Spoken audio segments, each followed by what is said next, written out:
Good morning, guys.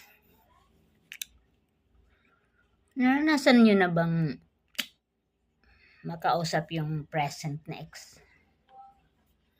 Ako, nakakausap ko yung present na ex. Ang matindi pa doon, mga bisyo na ex, kinukonsinti niya. Na hindi ko yun ginawa. Hindi ko yun inano sa aking ex. Never ko yun kinonsinti mga bisyo. Masasamang bisyo. Pero sa kanya, hinahayaan niya.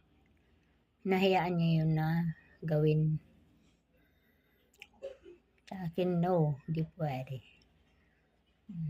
Sabagay, desisyon niya yan. Wala na akong magagawa.